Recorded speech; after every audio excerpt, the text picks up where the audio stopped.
अरे अब कुछ मत पूछ विमला, लाख जतन करने के बाद भी महीने के आखिर तक हाथों में चवन्नी भी नहीं बच पाती। कभी अपने लिए कोई छोटी सी भी चीज लेनी हो तो 10 बार सोचना पड़ता है। तू सही कहती है, आमदनी तो बढ़ती नहीं, लेकिन दूसरी तरफ महंगाई दिन ब दिन बढ़ती ही जा रही है। राशन वाले का बिल, दूध वाले का उधार। अरे तुम औरतें बस इसी तरह जिंदगी भर रोती रहोगी। खुद के पैरों पे खड़े होने की सोचो, तब तुम्हें पैसों के लिए किसी का मुंह नहीं देखना पड़ेगा। अरे तू इतनी बड़ी बड़ी बातें कर रही है, तू ही बता दे हम क्या करें। हम औरतें चाहे तो कोई छोटा मोटा व्यापार कर सकती हैं, जैसे कि साड़ी बेचने का। सुधा की बातें सुन सब औरतें हंस पड़ती हैं। ना भाई ना, मेरे पति को ये सब पसंद नहीं है, वो तो मुझे मार डालेंगे। दूसरी औरतें भी विमला की बात से सहमति जताती है और साड़ी का व्यापार करने से मना कर देती हैं। अगले दिन सुधा अपनी सास से ये बात कहती है, बस अब यही काम रह गया था, सारा दिन यही सब सोचती रहती हो। अरे बढ़िया आई साड़ी बेचने वाली। तभी वहां सुधा का पति विवेक आता है। अपनी माँ की बात काटते हुए कहता है, अरे माँ, सुधा ठीक ही तो कह रही है। अगर ये साड़ियों का व्यापार करना चाहती है तो इसमें क्या गलत है। मुझे तो सुधा की बात पसंद आई। अरे मजाक है क्या व्यापार करना? अच्छे अच्छों की खटिया खड़ी हो जाती है। मैंने दुनिया देखी है।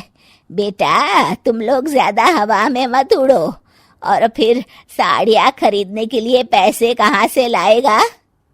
तुम उसकी चिंता मत करो माँ, मैं देख लूंगा। अगले दिन विवेक अपने एक दोस्त से कुछ पैसे उधार लेकर साड़ी के कारखाने से बहुत सारी साड़ियाँ खरीद लाता है। ये लो सुधा, तुम्हारा ऑनलाइन अकाउंट बन गया है। अब लोग घर बैठे तुमसे साड़ियाँ खरीद सकते हैं। ये तो बहुत अच्छी बात है। हाँ, और इतना ही नहीं, मैंने इसमें सभी नई डिजाइन की साड़ियों की फोटो भी अपलोड कर दी है। अब बस तुम देखती जाओ। कुछ दिनों के बाद, नमस्ते, मुझे सुधा जी से मिलना है। ओहो, तू कौन है और मेरी बहू से तुझे क्या काम है? माँ जी, मैं सुधा जी से साड़ियाँ खरीदने आया हूँ।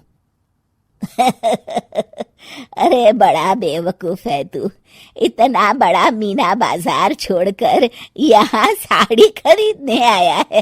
तेरा ऊपर का कोई पेच ढीला है क्या? अरे माँ जी, आप नहीं जानती, आजकल ऑनलाइन का जमाना है, समय और पैसे दोनों की बचत होती है। तभी वहां सुधा आ जाती है। सुधा बिरजू को साड़ियाँ दिखाती है। क्या बात है सुधा बहन जी, आपके पास तो बहुत ही सुंदर सुंदर साड़ियाँ हैं।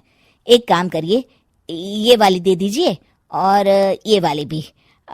छोड़िए, एक काम करिए, ये सभी ही दे दीजिए। सुधा की सास हैरान रह जाती है। अरे इतनी साड़ी का तू करेगा क्या? अरे माँ जी, मेरी बीवी पहनेगी। अरे कितनी बीवियां है तेरी? माँ जी आप भी ना, बीवी तो एक ही है। पहले तो मैं 2-4 साड़ियाँ लेने आया था, लेकिन अब पूरी 20 साड़ियाँ ले जा रहा हूँ।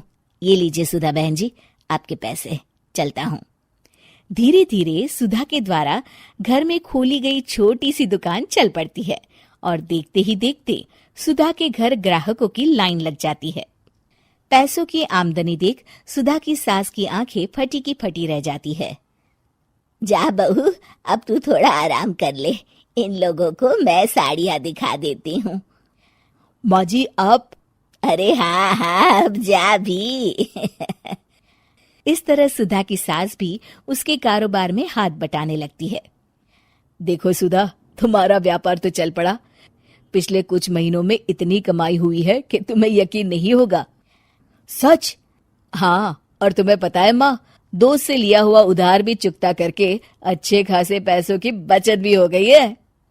सुधा की सास अपनी बहू और बेटी की कामयाबी पर बड़ा खुश होती है।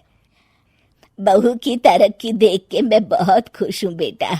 तूने साबित कर दिया कि अगर पति का सपोर्ट मिले तो पत्नी कुछ भी कर सकती है। जी माँ जी, आपने बिल्कुल सही कहा।